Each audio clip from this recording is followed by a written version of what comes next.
Milk Me Ducks, it's Simon here. Welcome back to the Hermit's Cave. I hope everybody is having a great week so far. It's the halfway point. It's the turn of the week, the hump in the road. Yeah, so I hope everybody is doing okay.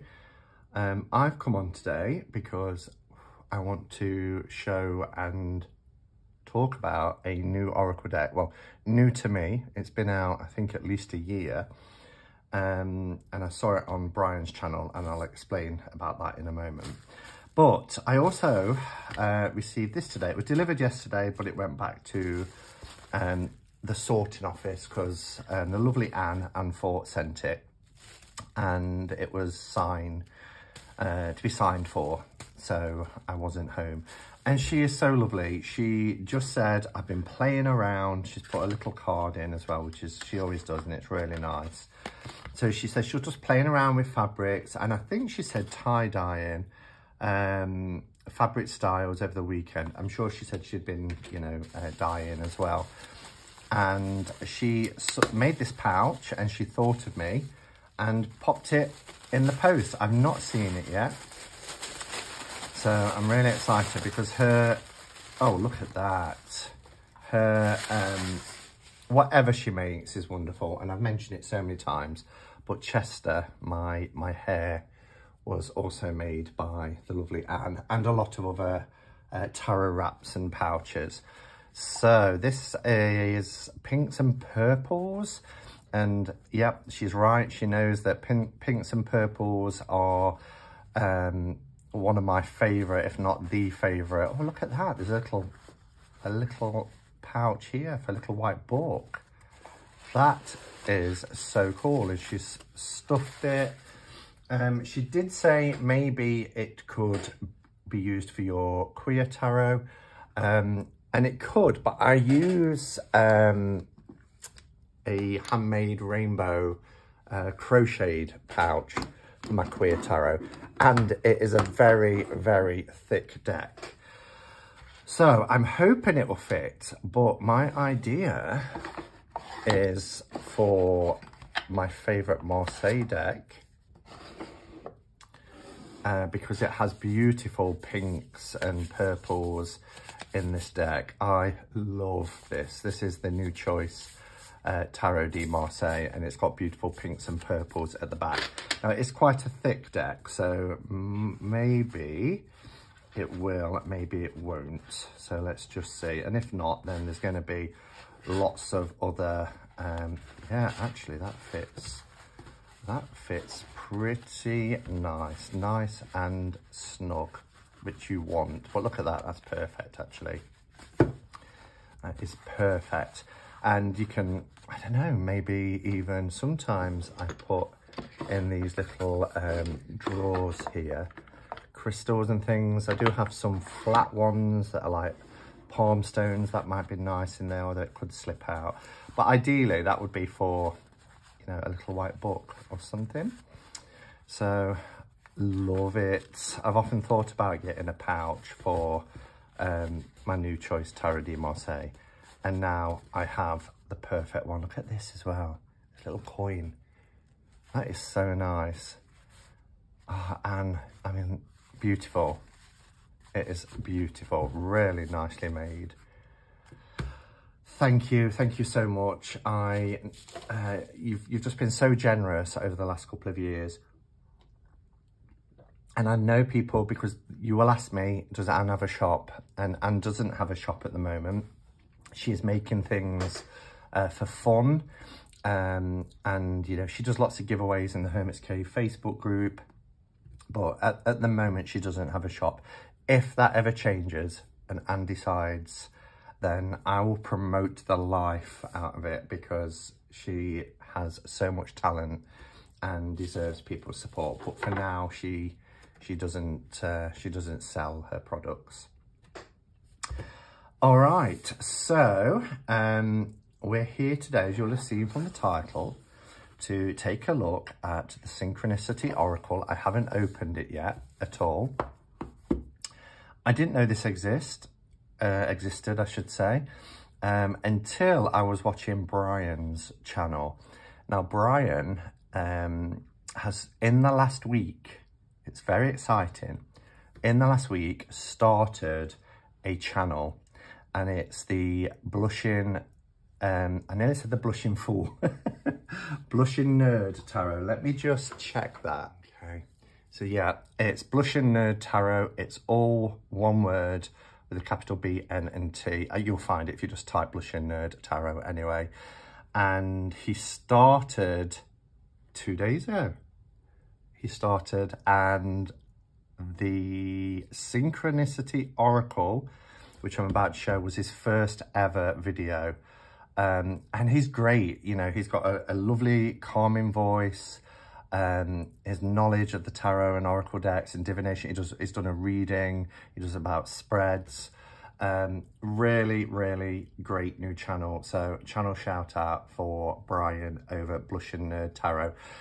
You will have seen him, he's been in as Brian and chatting in many people's lives over the last couple of months, but now he's created a channel name, but that's our Brian. So I will link the walkthrough to his video. I'll link the walkthrough to his video. I'll link the video to his walkthrough of this deck in the description below, and then you'll also find him so that you can give him a sub, because he does a fantastic walkthrough of this. And I watched it and thought, oh, that deck and concept is fantastic. Oh, we're getting towards the end of the month, money's tight, it's going to cost a bit. I went on Amazon and this was £12. So I didn't even hesitate. I thought for £12, I'll probably spend that tomorrow at Costa Coffee getting a drink for myself and a colleague. So, yeah, I bought it and I'm really excited to have a look at it. So you will have heard me talk about in recent months as well that I'm not buying a lot of oracle decks. The oracle decks that I tend to work with now are ones that have kind of, whoops, I'm knocking everything everywhere. That is the problem when you have a lot of stuff. Let me make sure I don't lose that. Things like story cubes, you know, that have these symbols on them. I also love, as I've shown you before, my Moonlight Oracle, which is a deck full of symbols taken from the RWS Tarot. And I just get hits from just working with symbols. I do love some oracle decks, like I've mentioned before, Wendy Andrews, beautiful illustrated, but I tend to just lay down some cards with symbols and kind of get a hit of what the symbols are telling me. And the concept behind the Synchronicity Oracle is we've got these hexagonal shapes, and there are multiple symbols on each card. There are 57 symbols and 57 cards, and no one symbol, now how can I say this? Each card will connect with another card through only one symbol. So there isn't a duplication. It wouldn't be like I lay down two cards and there's two symbols that match. There'll only ever be one connecting symbol.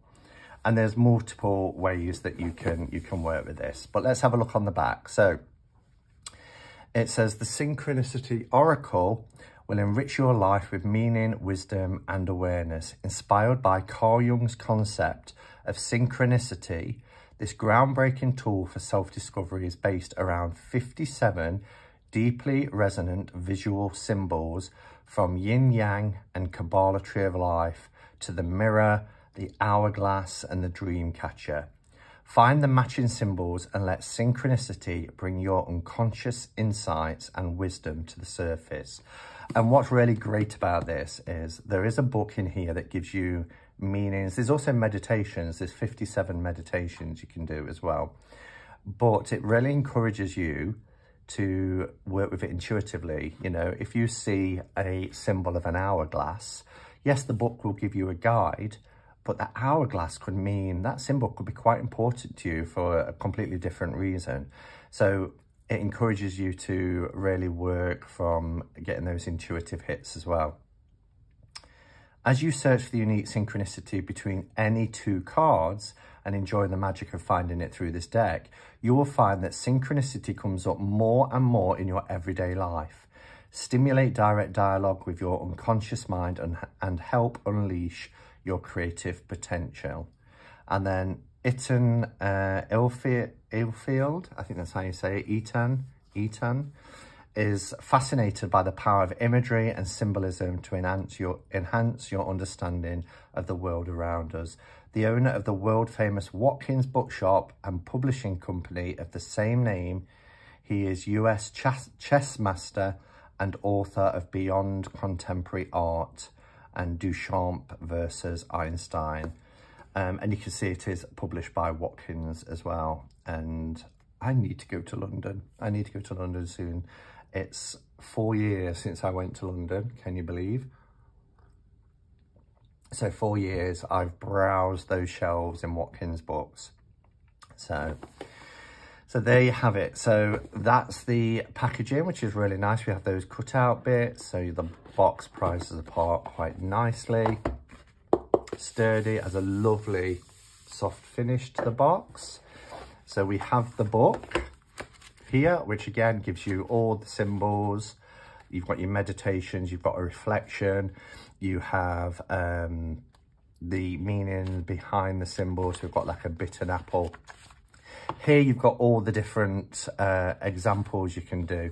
So find the two matching symbols, then you can go and have a look or do your own way of interpreting them. Or it could be that you lay them down like this and look at a predominant symbol. So you see here, there's apple, apple, apple, apple. So there's 4 apples there. There's 2 lovers. There's 1 star. There's Toth twice. So the apple would be the dominant one there as well. So that would give you something. But there's lots of different ways that you can work with this using spreads. This one looks like it's what's pointing into the middle actually. So the subject then counted the symbols matching between the center card and its neighbors. So there's loads of ways that you can work with these cards. It's so cool. You've got a quick guide here to the 57 symbols. So you can just, if you want to just have a quick look. So in case you're thinking, well, what is that? There's the one with the 2 guys with the television heads, which I didn't realise was around fake news and propaganda. Is that on? Can't even see them now. Where are we? Got the Kabbalah Tree of Life there, as mentioned. We've got tarot cards. That's a cool symbol. Oh, they're there with the TVs on their heads. Jumping TVs are called, but again, that could be around. It depends on how you resonate with the symbols, really. Okay, so the cards, these are cool. So we've got a paper band.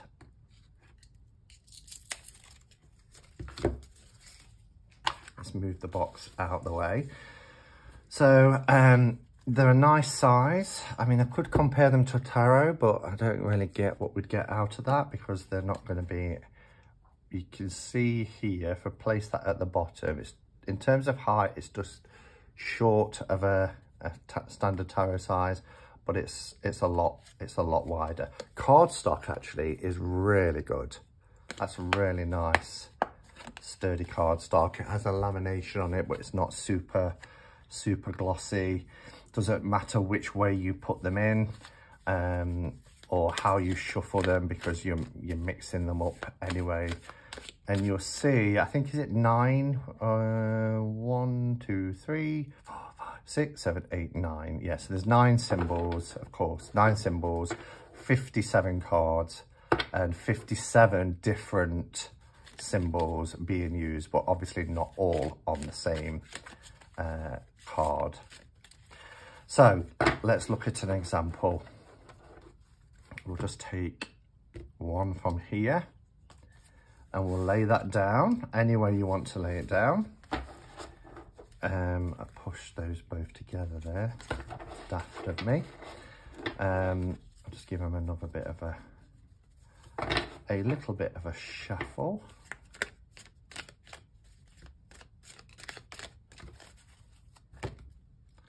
We'll take another. So what we do here then is match the symbol. So if you look at both cards, the symbol here is the mirror. Okay, so we would match there. We've got the mirror. That's the only symbol that will appear on each card. You won't get another symbol that will match. So if I was using that, I'd think, okay, so let's have a look at the significance of the mirror. So if we go to the guide at the beginning and we find the mirror symbol, which is the very last one, it's page 74.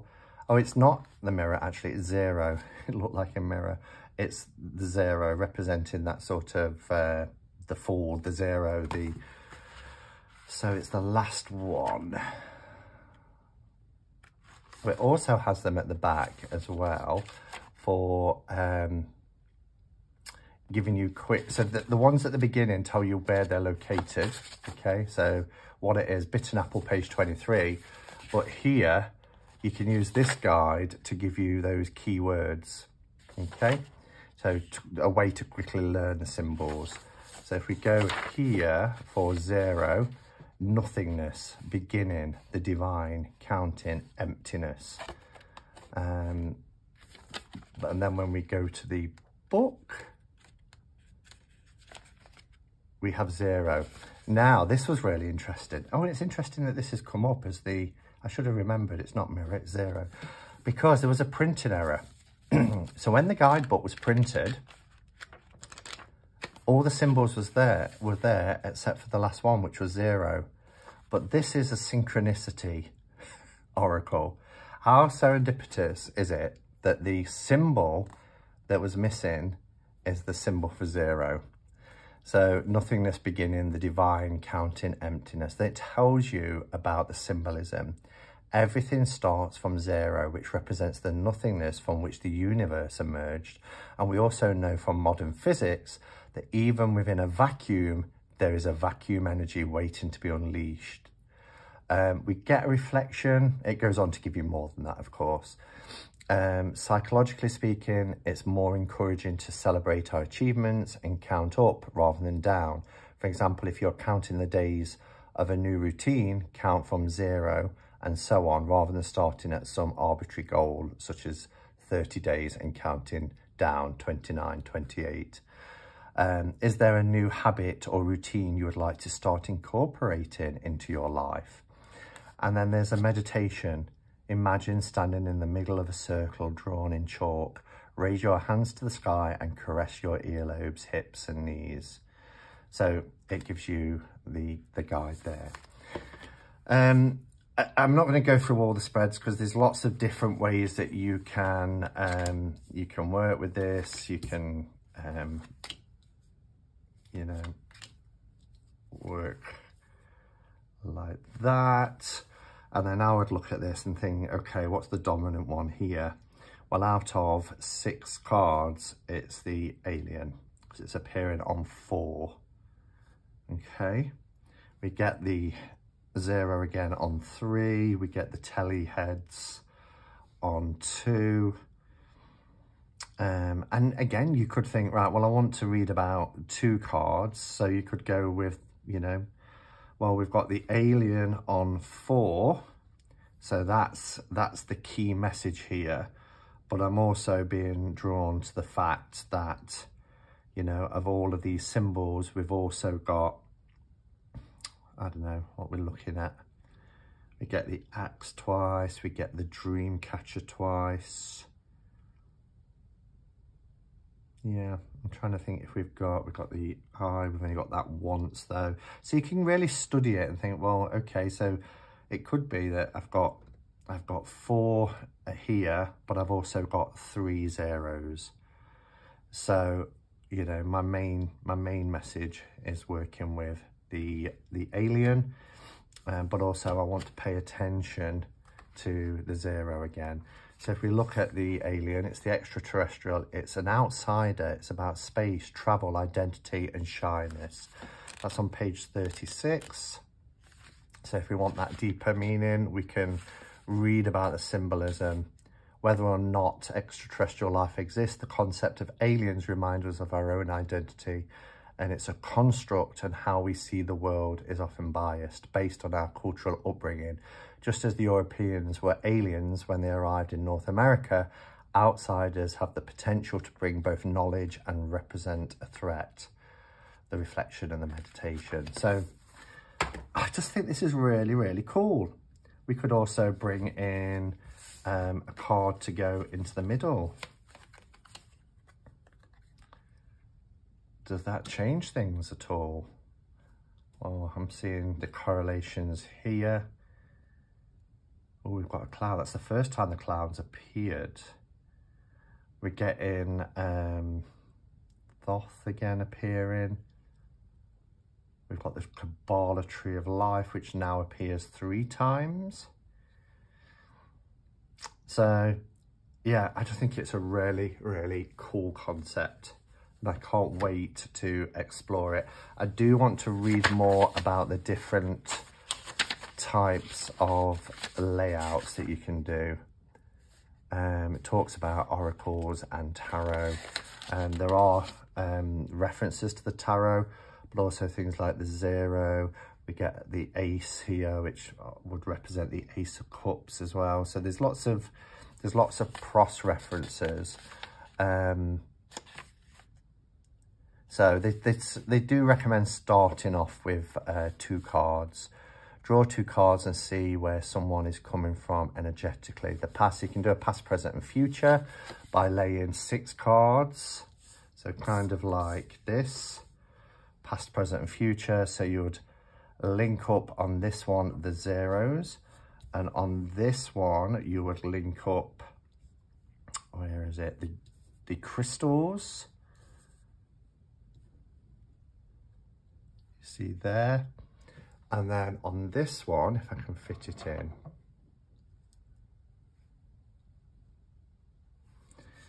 So on this one, it would be the aliens. Because remember, there's only ever going to be, that's the best way to do it, isn't it? There's only ever going to be 1 symbol connecting 2 cards.